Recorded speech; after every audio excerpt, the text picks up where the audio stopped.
She asked a simple question, and the human's answer changed everything. The human space station Elysium 9 was always busy. Ships arrived every hour. Aliens from 20 systems came to trade, learn, and sometimes just eat strange food in the cafe. Among them was Tanari, a young alien researcher from the planet Velsar. She had 4 fingers, glowing skin, and large violet eyes. She also had a very important assignment: study human behavior during social bonding. For her people, bonding season was dangerous. Mating often ended with one partner, usually the male, being eaten or expelled from the nest. It was nature. Normal. So when Tanari heard 2 human males laughing loudly near the food court, she moved closer and began recording notes. "Bro," one human said, "I think she actually likes me." She smiled twice. "Then ask her out," the other replied. "You're not gonna die if she says no." They both laughed. Tanari's ears twitched. Not going to die? During mating season? She stepped forward without thinking. "Excuse me," she said in clear, careful English. Both men stopped mid-laugh and looked at her. "Yes?" one of them asked. Tanari blinked, then said in a serious tone, "Human males do not get eaten by their mates after bonding." Silence. Total silence. Other people nearby stopped chewing. A cup dropped in the distance. One of the men, Private Ken, choked on his sandwich. The other, Corporal Jack Reed, blinked twice, then leaned forward and asked, "Can you say that again?" Tanari nodded. "In my species it is common. After bonding, the male is often consumed. It prevents rivalry and waste." More silence. Jack cleared his throat.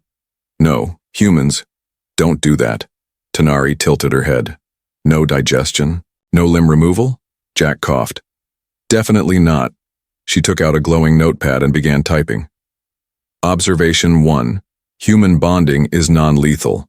Observation 2. Males survive post-contact. Observation 3. No known ritual violence during union. Jack watched her, half shocked, half amused. Are you studying us?" "Yes," she said honestly.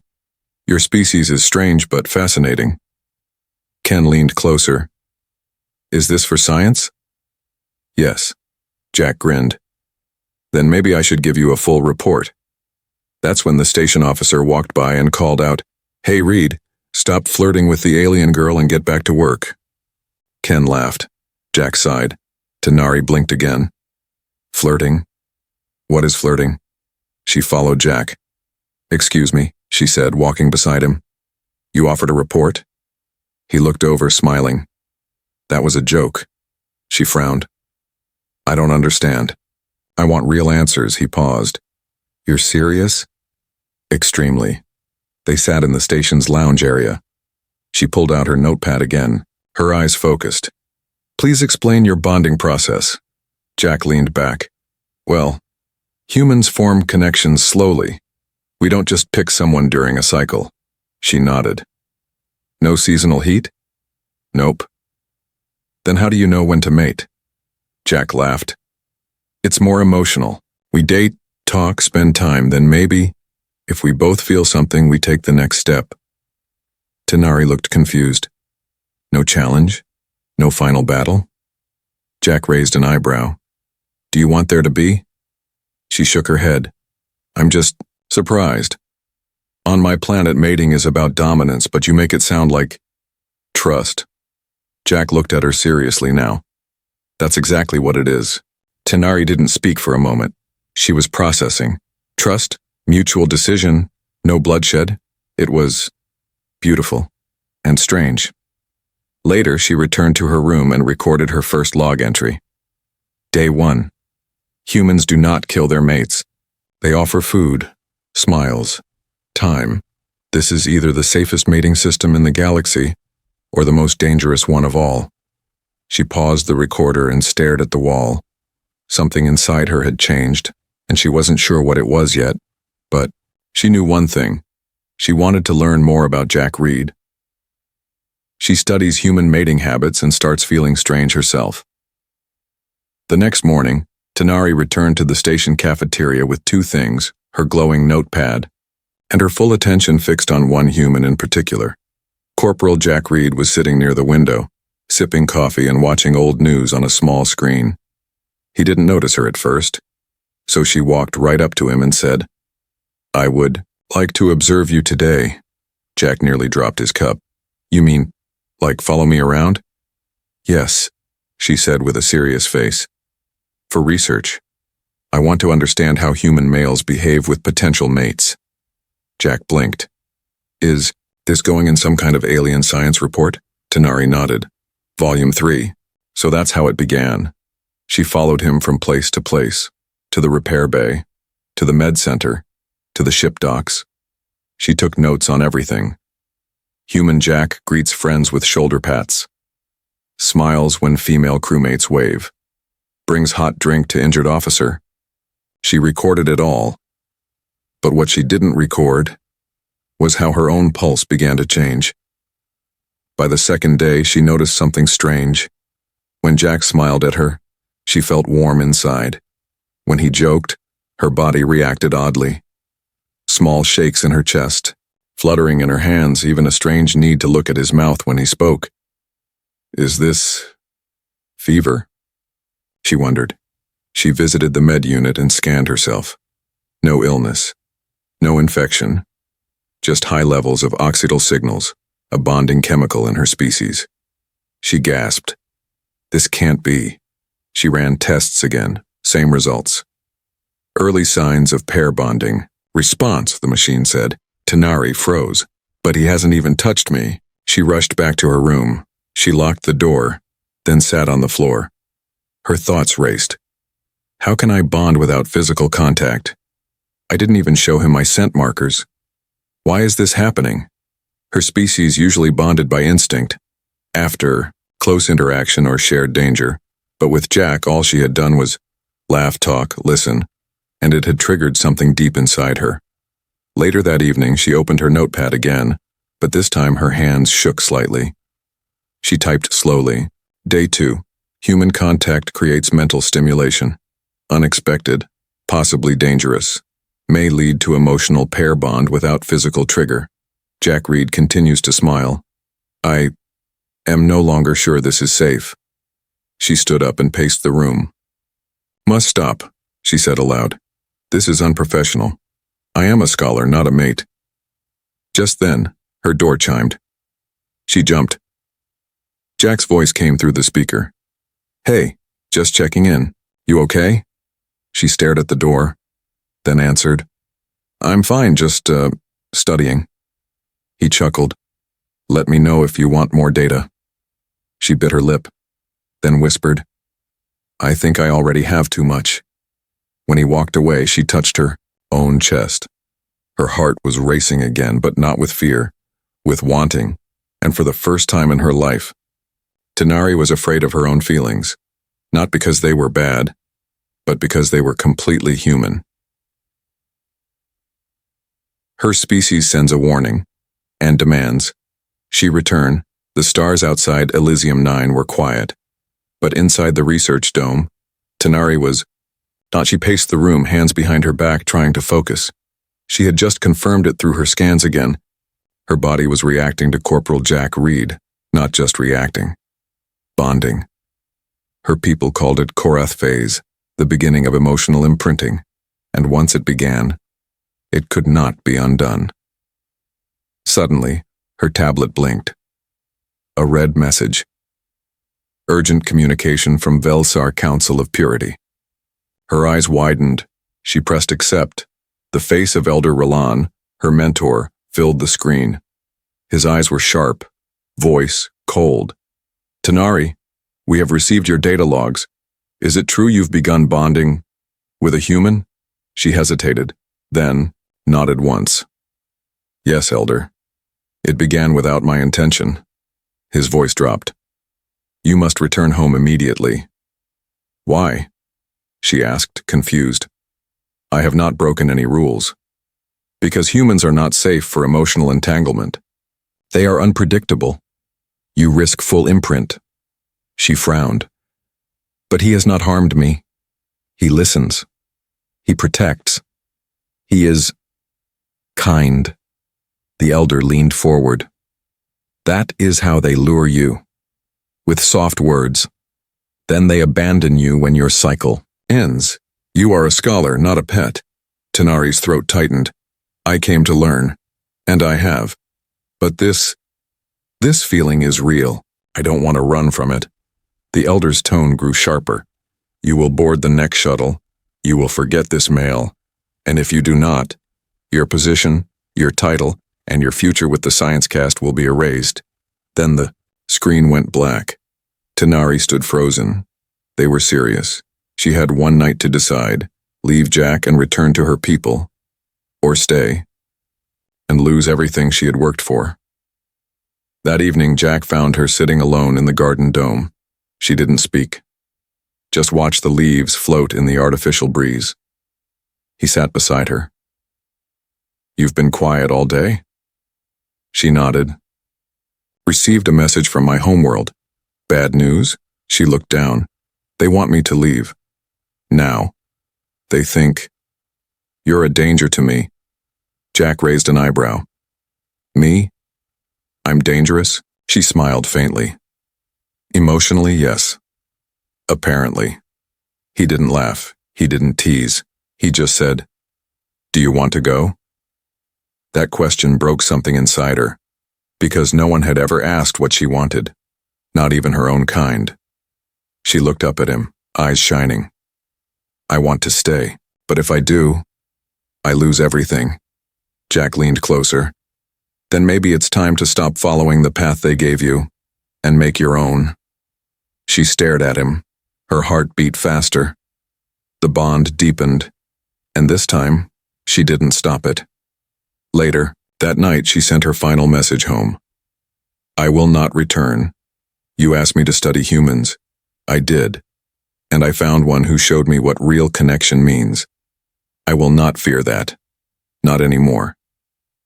She powered off her communicator, stood by the window, and smiled to herself. She was no longer just an observer. Now she was part of the story. Her biology reacts and she nearly attacks someone else. The days on Elysium 9 had grown calm, but inside Tanari something was not calm at all. Her emotions were stronger now, her senses sharper, her thoughts louder. Everything felt too bright, too warm, too close. Jack noticed first. At breakfast she didn't speak. Her hands shook slightly when she touched her cup. You okay? He asked. I'm unsure, she said.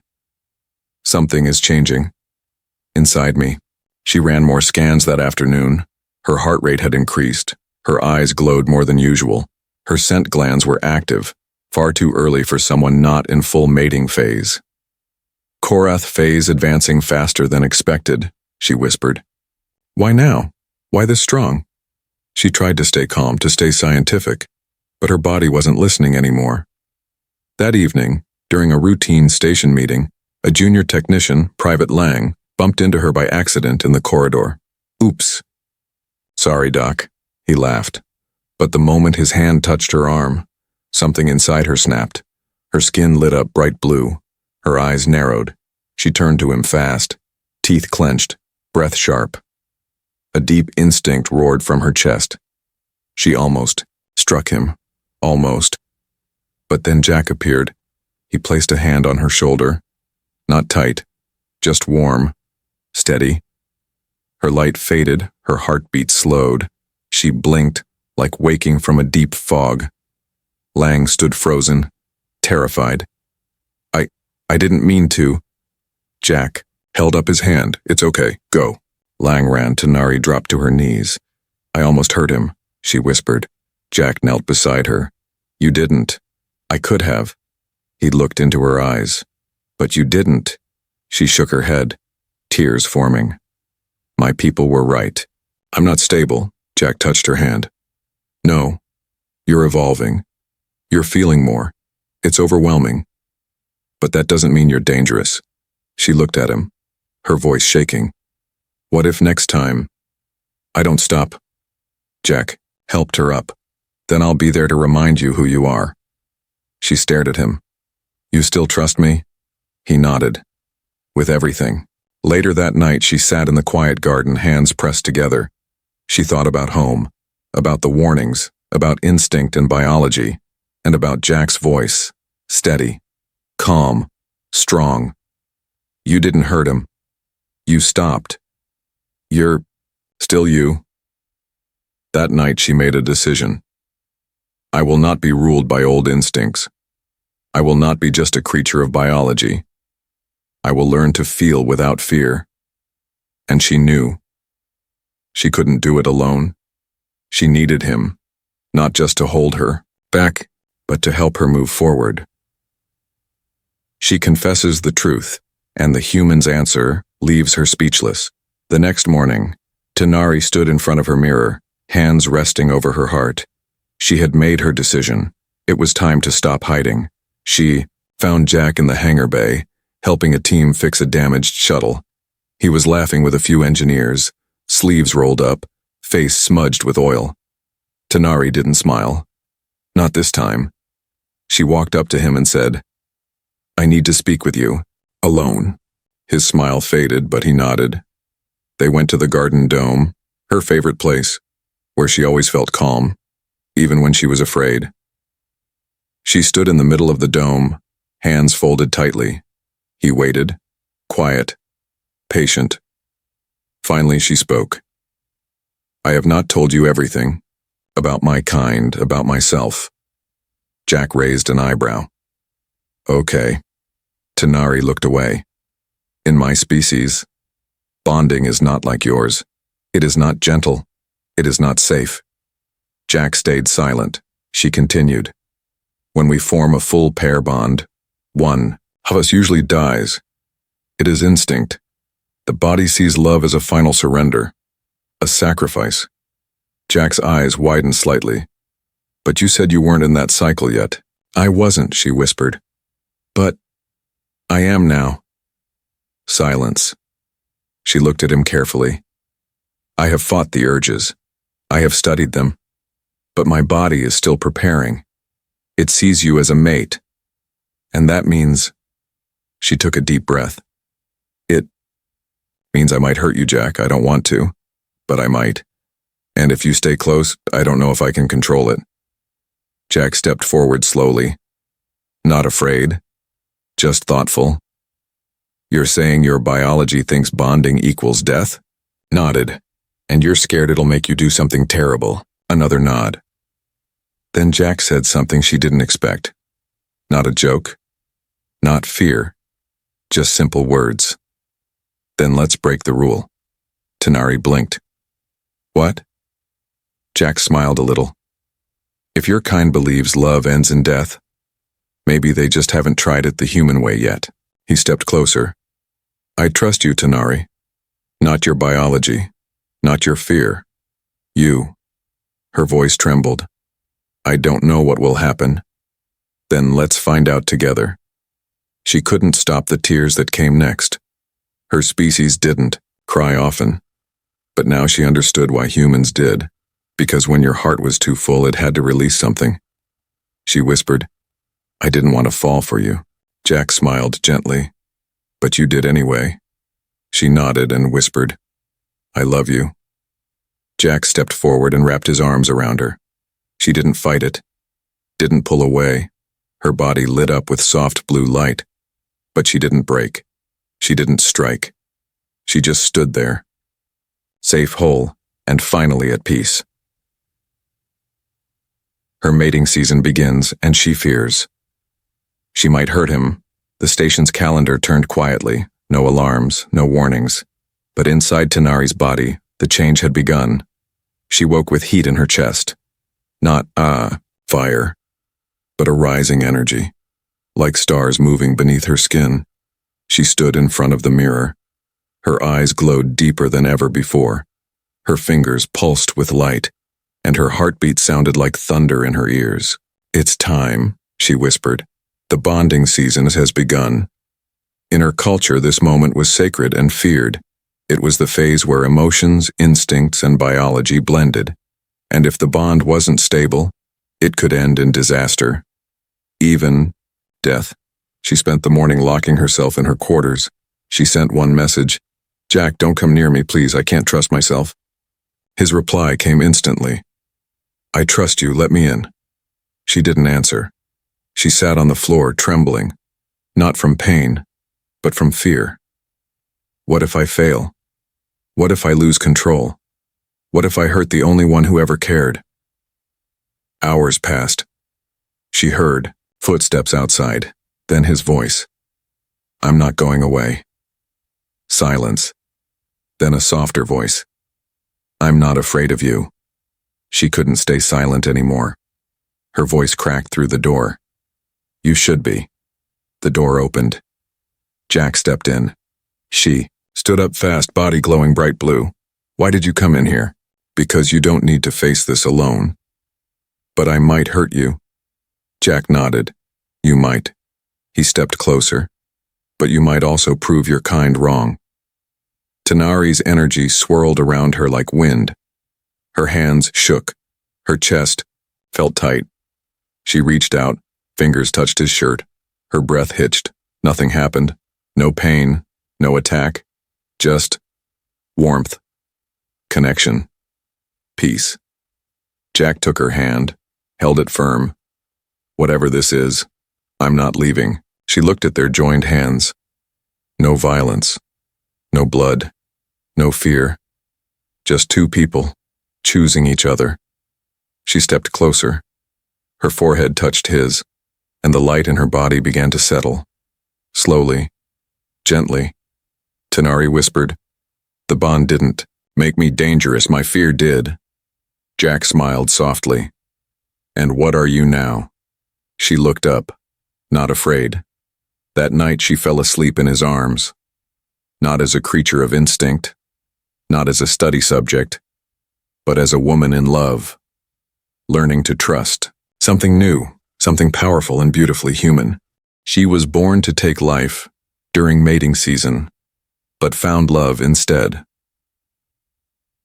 The stars drifted quietly beyond the station's glass walls. Inside the small sleeping quarters, Tanari opened her eyes. She felt calm, still, whole. No fire burned inside. Her chest, no battle played behind her eyes, just a soft rhythm, her heartbeat, and one more steady beside her. Jack. He was still there, still breathing, still holding her hand. She sat up slowly, afraid to move too fast, afraid it had all been a dream.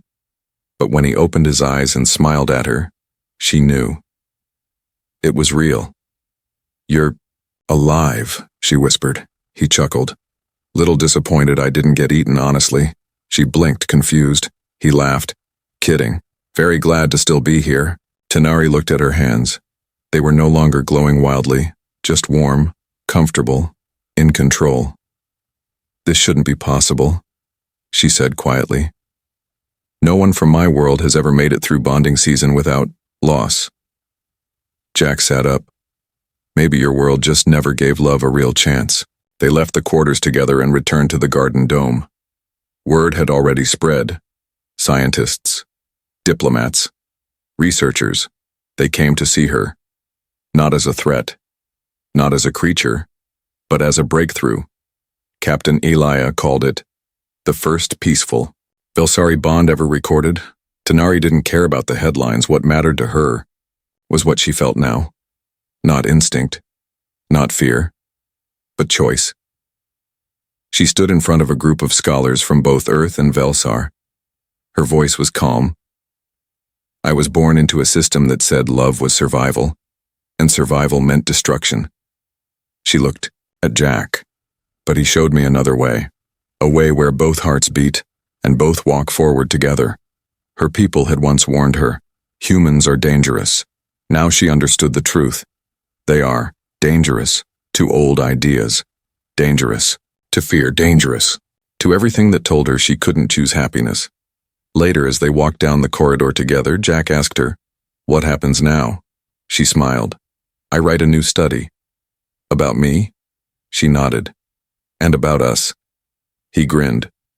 "What's the title?" She paused, then answered, "The human who survived mating season and taught me love." And so it ended.